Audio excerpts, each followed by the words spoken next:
The acclaimed and internationally renowned actor Christopher Plummer and his lovely wife Elaine lived off Wampum Hill Road in Weston for many years until he passed away on February 5th, 2021. He was 91 years old. Perhaps best known for his role in The Sound of Music as Captain Von Trapp opposite Julie Andrews, a role he once derided as, quote, so awful and sentimental and gooey, close quote. Christopher Plummer had an extraordinary 7-decade career in film, stage, and television. He is one of only 24 men and women who have won an Academy Award, Emmy, and Tony, the Triple Crown of acting. It is a select list riven with the highest talents: Ingrid Bergman, Helen Mirren, Rita Moreno, and Al Pacino among them. While the patriarch of a noble Austrian family in The Sound of Music may have been a stretch for most, it was as easy as putting on an old comfortable sweater for Christopher Plummer. Born in Toronto in 1929, Christopher was the only child of a privileged and prosperous family. His father sold stocks, while his mother, Isabella Abbott, was the granddaughter of the third Prime Minister of Canada, Sir John Abbott, who also served as the president of the Canadian Pacific Railway.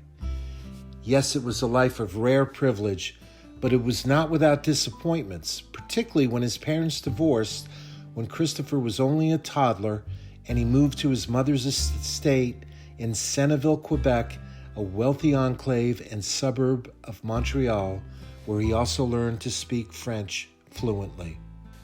While attending the High School of Montreal, Christopher was smitten with acting when he saw Sir Laurence Olivier's stunning turn in the film adaptation of Shakespeare's Henry V. Christopher gave up an opportunity to study at McGill University. Instead, he began an apprenticeship with the Montreal Repertory Company and embarked on an acting career, honing his skills on stage until the bright lights of Broadway beckoned. On Broadway, Christopher had great success, and he also participated in the American Shakespeare Festival in Stratford, Connecticut, starring as Mark Antony in Julius Caesar and Ferdinand in The Tempest. This led to more acclaim until he moved to London in 1961 to join the prestigious Royal Shakespeare Company and the National Theatre. He stayed in London for the next 15 years. As his acting chops flexed, several film roles came along, but Christopher's breakout was The Sound of Music in 1965. For a serious actor and student of the immortal bard, Christopher struggled with the pedestrian dialogue of The Sound of Music, hence his disdain and less than complimentary remarks.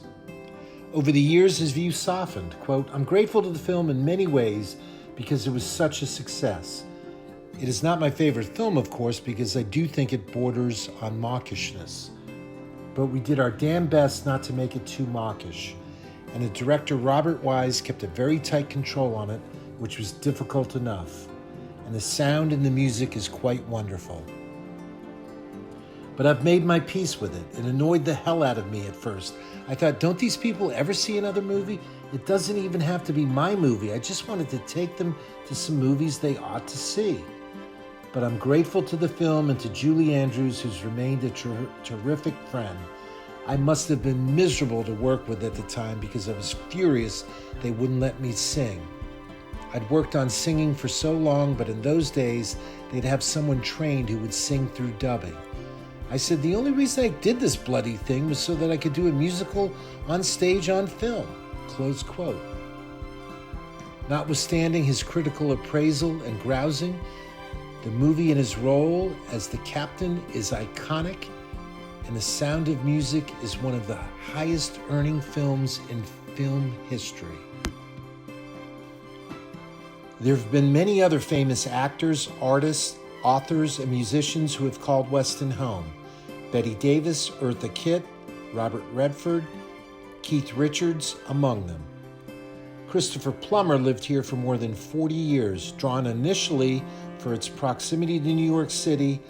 the theatrical productions of the Westport Country Playhouse, and the rolling countryside, which was reminiscent of his time in the English hills.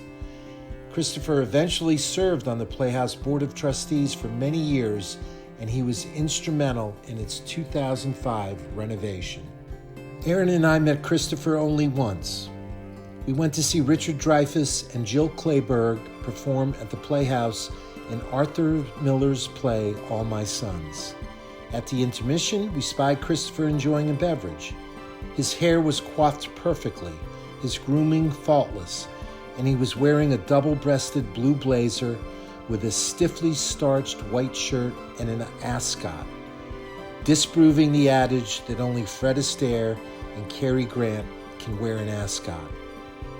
That exclusive sartorial group now includes Christopher Plummer.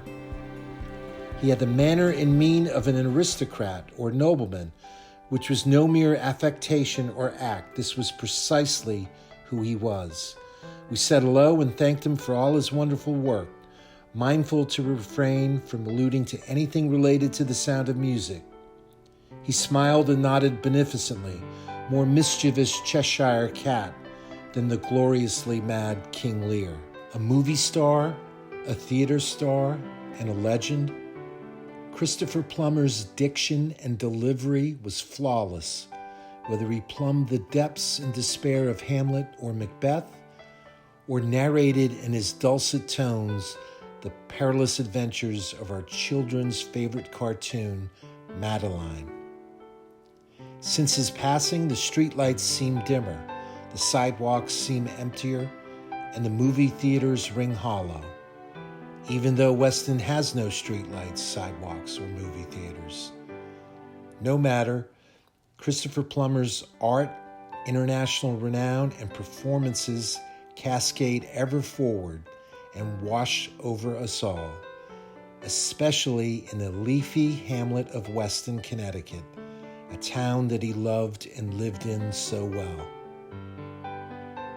Thank you, Christopher Plummer, for your enduring art and peerless excellence. We wish peace and blessings for your family and friends. As he so loved the simplicity of Shakespeare, a quote from Hamlet as the Prince of Denmark lay dying seems appropriate and prescient. The rest is silence.